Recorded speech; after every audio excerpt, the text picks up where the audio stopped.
할렐루야. 이 시간 부름의 상을 위해 달려가라는 제목으로 하나님 말씀을 전하겠습니다. 바울은 이제 이 빌립보 교회를 향한 서신의 끝을 달려가면서 두 가지를 권면했습니다. 먼저는 모든 죄악을 행하지 말라라고 권면했고, 두 번째는 육체의 모든 자랑을 해로 여겨라라고 권면했습니다. 바울이 왜 모든 죄악을 행하지 말라라고 고변했습니까? 우리는 구원받은 하나님의 자녀가 되었기 때문입니다. 다시 말해서 우리의 모든 옛 죄의 삶이 예수 그리스도와 함께 십자가에 못 박아 죽었기 때문에 우리는 옛 삶의 습관을 쫓아 살아가서는 안 된다는 겁니다. 육체의 죄악된 본성에 이끌려서 우리가 죄를 행하는 삶이 되어서는 안 된다는 것을 바울은 분명히 전하고 있습니다. 사랑하는 성도 여러분, 우리는 분명한 한 가지를 기억해야 됩니다. 구원받은과 동시에 우리의 모든 옛 죄의 삶이 예수님의 십자가에 함께 못 박아 죽었습니다. 믿습니까? 우리의 모든 옛 죄의 삶, 이전에 우리가 가지고 있던 모든 죄악된 습관들, 그리고 모든 삶의 모습들, 우리의 모든 그 죄악들이 예수 그리스도와 함께 십자가에 못 박아 죽었습니다. 그래서 더 이상 우리 안에는 우리가 사는 것이 아니라 예수 그리스도께서 사신다는 사실을 믿을 수 소망합니다. 그 증거가 무엇입니까? 구원받은 모든 하나님 자녀들에게 성령께서 임하셔서 함께 하신다는 사실입니다. 성령께서 우리의 생각과 마음을 주장하시고 통치하시며 다스리십니다. 말씀 가운데 역사하셔서 우리의 심령을 일깨우시고 하나님의 선하시고 기뻐하시고 온전하신 뜻을 바르게 분별하게 깨달아 그 뜻대로 나아가도록 우리의 걸음을 인도하시는 성령이십니다. 이 사실을 믿는 믿음 가운데 우리가 살아간다면 어찌 다시 옛 죄의 삶의 습관을 쫓아 살아갈 수 있겠습니까? 죄악된 본성에 이끌려 나아갈 수 있겠습니까? 그럴 수 없는 겁니다. 그래서 바울은 행악한 자들을 삼가고 몸을 상해하는 일을 삼가라 하면서 모든 죄악을 멀리할 것을 우리에게 권면했습니다. 정말 다시금 이 권면의 말씀 우리 마음에 새기면서 우리의 모든 삶의 모습과 말과 우리의 모든 것들이 정말 하나님의 영광을 위한 삶이 될 수 있기를 소망합니다. 이를 위해 죄악을 멀리하고 오직 주의 말씀 가운데 거하는 믿음의 삶이 될 수 있기를 축복합니다. 또한 바울은 육체의 모든 자랑을 해로 여겨라라고 했습니다. 육체의 자랑이 무엇입니까?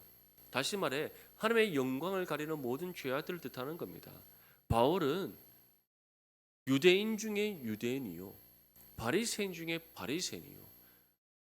바울이 만약에 육체의 욕심을 따라서 그가 자랑으로 삼던 것을 여전히 붙잡고 그것을 위해 살아갔다면 이 세상에서 많은 부와 명예와 권력을 누렸을 사람입니다. 하지만 바울이 예수님을 믿어 구원받고 난 이후에 정말 하나님께서 그에게 베푸신 은혜가 무엇인지, 또한 그가 붙잡고 살아가야 될 소망이 무엇인지 깨닫고 난 이후에 이전에 그가 자라고 삼았던 모든 것들이 다 무익함을 깨닫게 되었습니다. 그래서 바울이 무엇이라고 고백하고 있습니까? 자신은 8일 만에 할례를 받고 이스라엘 족속이고 베냐민 지파고 히브리인 중에 히브리인이고 율법으로는 바리새인이고 열심으로는 교회를 박해하고 율법의 의로는 흠이 없는 사람이었는데 자신에게 유익하던 모든 것들을 예수님을 위해 다 해로 여겼다. 왜냐하면 내가 주님을 믿고 구원받아 주님의 은혜를 깨닫는 그 순간 그 모든 것들이 무익하며 하나님의 영광을 가리는 죄악된 것들임을 깨달았기 때문이다라고 고백하고 있습니다. 사랑하는 성도 여러분, 우리가 자랑으로 삼고자 하는 것, 그것은 다시 말해 하나님이 아닌 우리 육체의 탐욕에 이끌려 우리가 원하는 바 얻고 싶은 것을 뜻하는 겁니다. 그것을 우리가 계속 붙잡고 그것을 위해 살아갈 때 과연 하나님께서 우리의 삶을 보시고 기쁘게 여기시겠습니까? 아니면 우리를 향해 어리석고 미련한 종아라며 책망하시겠습니까? 사랑하는 성도 여러분, 하나님의 뜻과 반대되는 모든 것, 하나님의 영광과 반대되는 모든 것들은 다 죄악된 것임을 믿으시길 소망합니다. 우리가 육체의 자랑으로 삼고자 하는 것은 우리의 육체의 탐욕과 탐심에 이끌려 나아가는 모든 죄악된 것들입니다. 그래서 바울은 그 모든 죄악들을 멀리하고 우리가 이전에 자랑으로 삼던 모든 것을 다 해로 여기라고 권면했던 겁니다. 사랑하는 성도 여러분, 우리는 지극히 작은 것 하나라도 자랑할 자격 없는 존재들입니다. 우리가 가진 물질, 건강, 자녀, 모든 것 다 하나님께서 주신 은혜인 줄 믿습니다. 내가 잘나서, 내가 노력해서, 내가 어떤 능력이 있어서 그 모든 거 얻은 거 아닙니다. 하나님께서 주시지 않았다면 우리는 어떤 것 하나라도 가질 수 없는 무익한 종이라는 사실을 믿기 소망합니다. 이 믿음이 우리 가운데 있다면 주님 주신 은혜에 어찌 감사하지 않을 수 있겠습니까? 늘 감사할 수밖에 없고 하나님께서 내게 주신 은혜에 자족하는 삶이 될 줄 믿습니다. 그래서 빌립보서 3장 9절 말씀에 바울은 다음과 같이 전합니다. 그 안에서 발견되려 하매니 내가 가진 은은 율법에서 난 것이 아니요 오직 그리스도를 믿음으로 말미암은 것이니 곧 믿음으로 하나님께로부터 난 의라. 우리가 하나님부터 의롭다함 인정받고 거룩한 하나님의 자녀가 된 것 다 하나님께서 우리에게 값없는 선물로 베풀어 주신 은혜입니다. 그렇기 때문에 우리는 어떤 것도 자랑할 만한 것이 없습니다. 우리가 자랑하고자 한다면 오직 예수 그리스도의 복음밖에 없음을 다시금 믿으시길 소망합니다. 그래서 우리는 다른 어떤 나의 육체를 자랑하고자 하는 것이 아니라 그 모든 것을 다 해로 여기고 오직 예수 그리스도만을 자랑하고 예수 그리스도의 복음만을 증거하는 저와 여러분들의 삶이 되시기를 축복합니다. 오늘 10절에서 12절까지 말씀 함께 읽겠습니다. 시작. 내가 그리스도와 그 부활의 권능과 그 고난의 참여함을 알고자 하여 그의 죽으심을 본받아 어떻게 해서든지 죽은 자 가운데서 부활에 이르려 하노니 내가 이미 얻었다 함도 아니요 온전히 이루었다 함도 아니라 오직 내가 그리스도 예수께 잡히 받은 그것을 잡으려고 달려가노라. 아멘.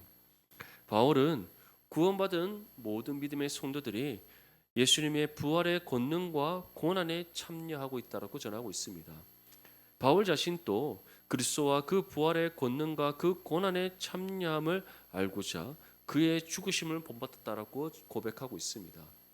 예수님 부활의 권능이란 우리를 죽음에서 생명으로 건지신 하나님의 구원의 권능과 권세와 능력을 뜻하는 겁니다. 다시 말해 죄로 죽었던 우리에게 새 생명 주셔서 다시 살아나게 하시는 그 권세와 능력이 부활의 권능인데 그것을 가리켜 우리는 하나님의 구원이다라고 표현하는 겁니다. 사랑하는 성도 여러분, 구원받기 이전에 우리 모두는 죄로 죽었던 존재들입니다. 우리의 육신은 이미 죄로 인해 부패하였고 우리의 영혼은 죄로 인해 죽었던 존재들입니다. 그렇기 때문에 육신의 삶이 끝나는 그 순간 우리 영혼이 이미 죄로 인해 죽었기 때문에 하나님의 심판을 받아 영원한 멸망에 이르게 되는 겁니다. 그랬던 우리였는데 하나님께서는 창세전에 우리를 구별하게 선택하셔서 거룩하고 흠이 없는 존재로 세우시고자 그 뜻을 정하셨다는 이유 하나만으로 하나님 때에 우리를 부르셔서 복음을 들음으로 믿음으로도 구원받게 하셨습니다. 근데 이 구원이란 어떠한 것인가? 죽었던 우리의 영혼에 예수님께서 부활을 통해 이루신 새 생명을 주셔서 다시 살아난 존재가 되게 하는 것. 그것이 바로 구원인 겁니다. 믿습니까? 그것을 다른 말로 새 피조물이 되었다, 거듭났다 그렇게 표현을 하고 있습니다. 사랑하는 성도 여러분, 이처럼 우리는 이미 부활의 권능을 받았습니다. 그 부활의 권능을 하나님 앞에 하나님의 은혜로 받았기 때문에 우리는 새 생명을 얻어 다시 새롭게 태어난 거듭난 존재가 되었다는 것 분명히 믿을 수 있기를 소망합니다. 또한 우리는 구원받은 동시에 무엇에 참여하게 되었습니까? 예수님 십자가의 고난에 참여하게 되었습니다. 예수님께서는 자기 십자가를 지고 나를 따르라, 자기 십자가를 지고 나를 따르라 말씀하셨고 자기 십자가를 지고 예수님을 따르는 그 사람이 구원받은 하나님의 자녀임을 우리에게 분명히 말씀하셨습니다. 그렇다면 예수님 십자가의 고난에 참여하는 삶은 무엇입니까? 우리가 이 땅 가운데 어렵고 힘들고 여러 가지 핍박과 환난과 고난의 고통을 겪는 삶이 예수님 십자가의 고난에 참여하는 삶입니까? 아닙니다. 예수님께서 우리에게 말씀하신 십자가의 고난의 삶이란 예수님께서 우리에게 베푸신 은혜와 사랑에 합당하게 살아가는 삶을 뜻하는 겁니다. 다시 말해서 육체의 유익을 쫓아 살아가지 않고 육체의 제한된 본성에 이끌리지 않고 육체의 탐욕에 지배받는 것이 아니라 하나님의 말씀의 뜻을 따라 순종하며 살아가고 오직 주의 영광을 위해 헌신하며 무엇보다 예수님께서 우리에게 베푸신 그 십자가의 사랑을 아낌없이 나누고 베푸고 전하는 믿음의 삶을 살아가는 겁니다. 사랑하는 성도 여러분, 정말 우리가 주님의 고난에 이미 참여하고 있다는 사실을 믿기 소망합니다. 구원받은가 동시에 우리는 죄에게서 돌이켜 주님께서 걸어가신 의의 길을 따라 나아가는 존재가 되었기 때문입니다. 이에 대해서 예수님께서는 산상수의 말씀에 무엇을 말씀하셨습니까? 우리는 원래 넓은 길을 따라 멸망의 문을 향해 달려가고 있던 사람들이었는데 구원받은가 동시에 그 걸음을 돌이켜 좁은 길을, 좁고 협착한 길을 따라 생명의 문을 향해 달려가게 되었다. 믿습니까? 그것이 바로 변화된 우리의 삶입니다. 그리고 좁고 협착한 그 길을 따라 생명의 문을 향해 달려가는 그 삶이 곧 어떠한 삶입니까? 예수님의 그 십자가 고난에 참여하는 삶인 겁니다. 자기 십자가를 지고 주님 걸어가신 십자가의 의의 길을 따라 나아가는 것. 그렇다면 우리가 지고 걸어가는 그 자기 십자가는 무엇입니까? 하나님께서 우리에게 맡기신 신앙의 의무인 겁니다. 그것을 우리는 크게 두 가지로 구분할 수 있습니다. 첫 번째는 예수님 십자가 사랑을 실천하고 말씀의 뜻을 따라 살아가는 삶이에요. 두 번째는 우리에게 주어진 복음의 사명을 감당하는 삶입니다. 그래서 예수님께서는 자기 십자가를 지고 나를 따르는 그 사람만이 어디에 이른다? 하나님의 나라에 이를 수 있음을 분명히 말씀하셨던 겁니다. 사랑하는 성도 여러분, 우리가 지는 자기 십자가는 우리 스스로 지는 것이 아닙니다. 우리 주님께서 함께 지어주시는 자기 십자가이고 하나님께서 우리에게 맡기신 자기 십자가입니다. 하나님께서 맡기셨기에 하나님께서 감당할 수 있는 능력을 주십니다. 우리 주님께서 함께 지시기에 우리가 지는 그 짐은 무겁지 않습니다. 그래서 수고하고 무거운 짐진 자들아 다 내게로 오라고 예수님께서 말씀하셨던 겁니다. 내가 함께 매는 그 멍에와 짐은 무겁지 않고 가볍다라고 말씀하셨던 겁니다. 사랑하는 성도 여러분, 정말 자기 십자가를 지고 주님의 그 고난에 온전히 참여하여서 정말 하나님께 영광 올려드리는 저와 여러분들의 삶이 될 수 있기를 간절히 소망합니다. 이를 위해 정말 주님께서 우리에게 베푸신 그 사랑 아낌없이 나누고 베푸고 전하는 믿음의 삶이 될 수 있기를 바랍니다. 주의 말씀의 교훈과 가르침을 따라 온전히 살아감으로써 정말 하나님의 뜻을 이 땅 가운데 이루고 하나님께 영광이 되는 삶이 되기를 원합니다. 무엇보다 우리에게 맡겨진 복음의 사명 믿음으로 힘써 감당하여 영혼권에 합당한 열매 맺음으로써 하나님 나라를 이루어가는 거룩한 믿음의 삶이 되시기를 축복합니다. 이어서 우리 본문 13절과 14절 말씀 함께 읽겠습니다. 시작. 형제들아 나는 아직 내가 잡은 줄로 여기지 아니하고 오직 한 일 즉 뒤에 있는 것은 잊어버리고 앞에 있는 것을 잡으려고 푯대를 향하여 그리스도 예수 안에서 하나님이 위에서 부르신 부름의 상을 위하여 달려가노라. 아멘. 이처럼 우리는 예수님 부활의 권능과 그 고난에 참여하는 삶을 살아가고 있는데 바울은 우리가 죽은 자 가운데서 부활에 이르게 된다라고 11절 말씀에 전하고 있습니다. 부활에 이른다는 것은 우리가 다시금 부활한다. 죽음에서 다시 생명으로 옮겨진다. 다시 살아난다. 그러한 뜻이 아닙니다. 바울이 우리에게 전하고 있는 이 부활이라는 것은 두 가지 의미를 갖고 있는데 첫 번째는 우리가 생명의 문을 통과하여 영생에 이른다는 것을 뜻하는 것이고 두 번째는 주님께서 이 땅에 다시 오시는 그날 우리가 완전한 부활체의 모습으로 변화되는 은혜를 뜻하는 겁니다. 그래서 우리는 이미 얻지 않았다라고 바울은 전하면서 우리가 그 예수께 잡힌 바 된 그것을 잡으려고 달려간다라고 우리에게 전하고 있는 겁니다. 사랑하는 성도 여러분, 우리는 이처럼 예비된 영생을 향해 달려가고 있는 신앙의 삶입니다. 그리고 우리는 영생을 향해 달려가고 있을 뿐만 아니라 우리에게 예비되어져 있는 완전한 부활의 모습으로 변화되어지는 그 은혜를 사모하는 마음으로 그 생명의 문을 향해 달려가야 될 줄 믿습니다. 그래서 우리는 부활의 소망을 붙잡고 예수님의 재림의 소망을 붙잡고 생명의 문을 향해 달려가야 되는 겁니다. 이에 대해서 13절 말씀에 이와 같이 우리에게 전하고 있습니다. 형제들아 나는 아직 내가 잡은 줄로 여기지 아니한다. 오직 한 일, 즉 뒤에 있는 것은 잊어버리고 앞에 있는 것을 잡으려고 푯대를 향해 달려간다. 사랑하는 성도 여러분, 바울은 아직 잡은 줄로 여기지 않는다라고 고백합니다. 실제로 그렇지 않습니까? 우리가 이미 잡았다면 영생을 이 땅에서 누려야 됩니다. 그런데 우리가 그것을 이미 잡았습니까? 아닙니다.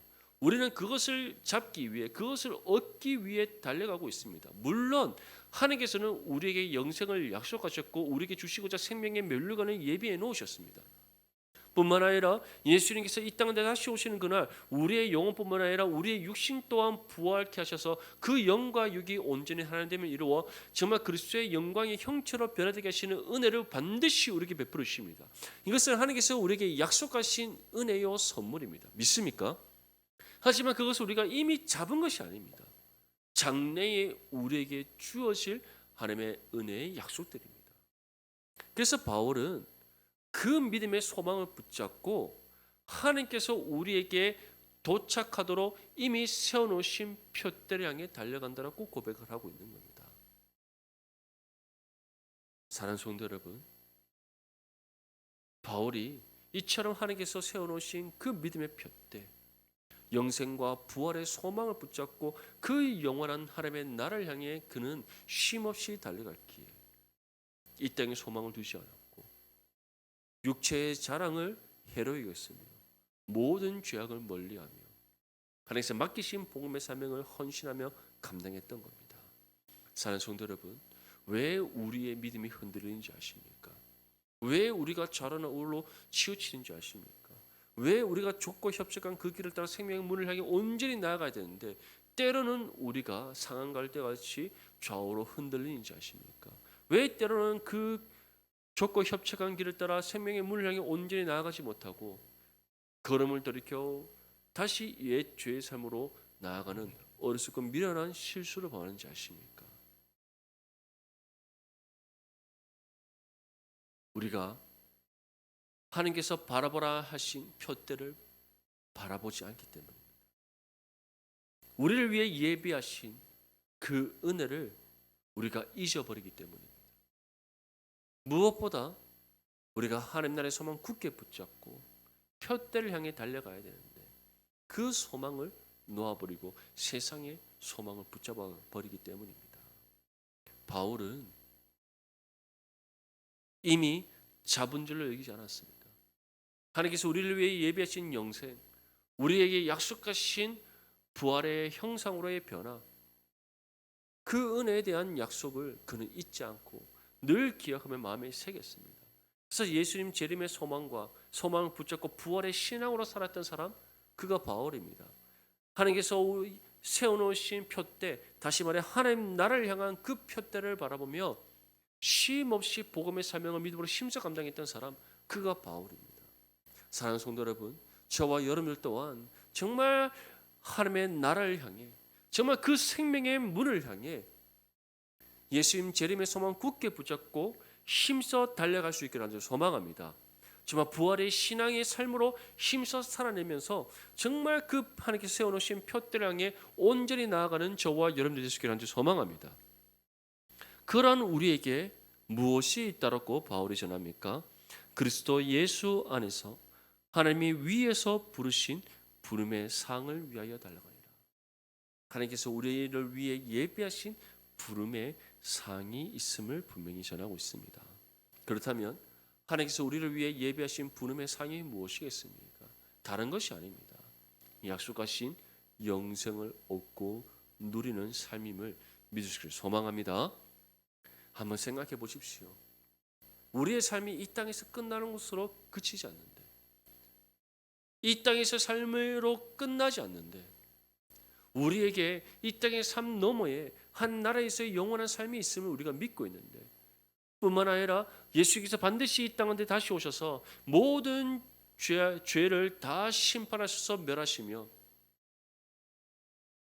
하나님의 나라를 이 땅에 완성하시고 우리를 정말 그리스도의 영광의 형체로 변화시키셔서 완전한 하나님의 형상의 모습으로 영원한 삶을 살게 하시는 그 은혜를 우리에게 약속해 주셨는데 어찌 우리가 헛되고 헛된 이 세상의 소망을 두고 살아갈 수가 있겠습니까?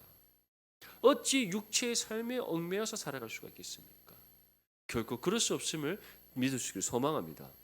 정말 저와 여러분들의 삶은 하나님께서 세우신 그 표대 생명의 문을 향해 온전히 달려가는 삶, 또한 그 생명의 문을 향해 쉼없이 달려가기 위하여 예수님 재림의 소망 굳게 붙잡고 부활의 신앙으로 살아가는 삶, 무엇보다 이를 위하여서 정말 하나님의 말씀 가운데 온전히 거하고 또한 우리에게 맡기신 복음의 사명을 온전히 감당하는 거룩한 믿음의 삶, 정말 이러한 믿음의 삶으로 나아가는 저와 여러분들 되시기를 축복합니다. 우리 15절과 16절 말씀 함께 읽겠습니다. 시작. 그러므로 누구든지 우리 온전히 이룬 자들은 이렇게 생각할지니 만일 어떤 일에 너희가 달리 생각하면 하나님이 이것도 너에게 나타내시리라. 오직 우리가 어디까지 이르렀든지 그대로 행할 것이라. 아멘. 우리 온전히 이룬 자들은 이란 것은 이제 생명의 문에 도달한 사람들을 뜻하는 겁니다. 바울은 빌립보 교회를 향해 이 서신을 기록할 당시에 로마에서 가택에 구금되어 있던 상황이었습니다. 계속해서 재판을 받고 있었고 이제 순교의 때가 다가왔음을 직감하고 있었습니다. 무엇보다 바울보다 먼저 앞서서 순교한 사도들도 있었고 많은 믿음의 형제들이 있었습니다. 그리고 이제는 자신의 순서가 다가왔음을 바울은 직감하고 있습니다. 그래서 이렇게 고백하고 있는 겁니다.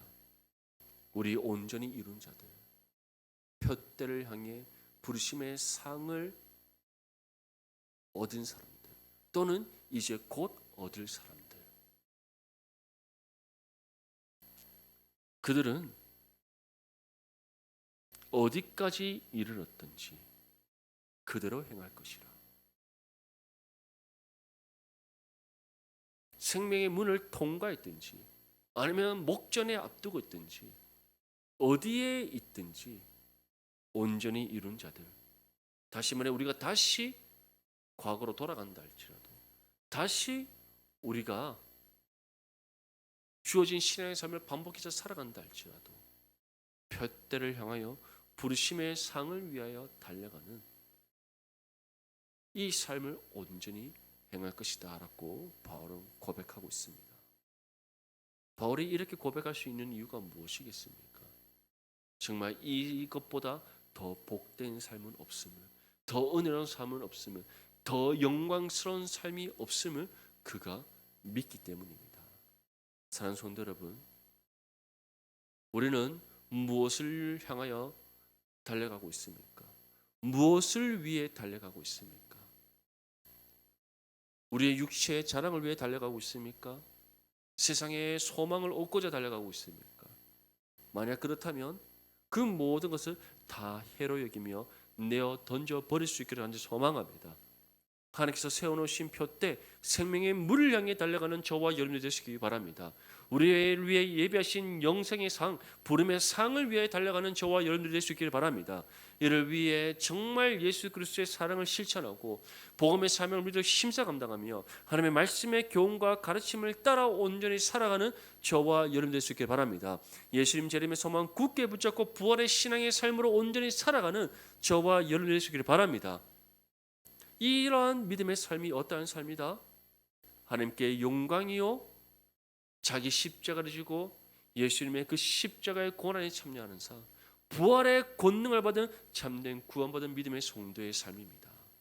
정말 바울의 권면대로 정말 우리가 표대를 향해 부르심의 상을 위해 달려감으로써 부활의 권능과 그리스도의 십자가의 고난에 참여하는 거룩한 하나님의 자녀로서 합당한 믿음의 삶이 될 수 있기를 주님의 이름으로 축복합니다.